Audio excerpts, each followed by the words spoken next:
fact that the US has been involved in regime change for decades is perhaps the worst-kept secret in the realm of international relations.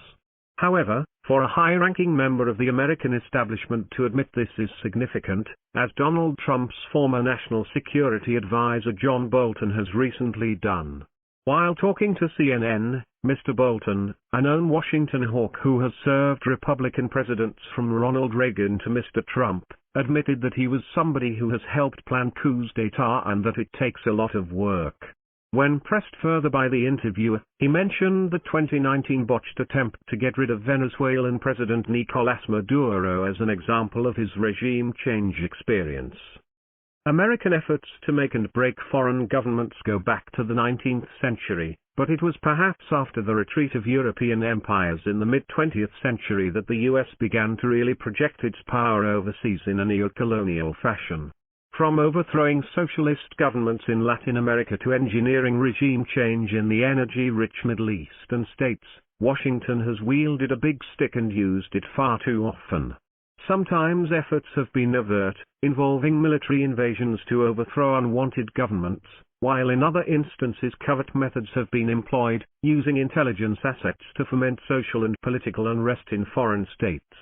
Afghanistan, Iraq and Syria are all recent examples of the American use of force to change or confront regimes seen as hostile to Washington. Closer to home, there is a considerable body of evidence that the US has involved itself in Pakistan's internal affairs over the decades, using both carrot and stick. Washington was certainly happy to see Zulfikar Ali Bhutto go, and found a fellow cold warrior in the shape of Zul to confront Moscow's evil empire in Afghanistan. And while officially the US has supported democracy, Washington policymakers were relieved to find a liberal general like Pervez Musharraf running the show as the US sought to fight terror across the globe. In more recent days, Imran Khan has accused the US of engineering his exit. However, while Washington apparently did not enjoy cordial relations with the PTI government, Cablegate has been blown out of proportion, and evidence of an American coup to remove Mr. Khan remains inconclusive. Has the US learnt any lessons from its history of gunboat diplomacy and meddling in other states' affairs? Apparently not.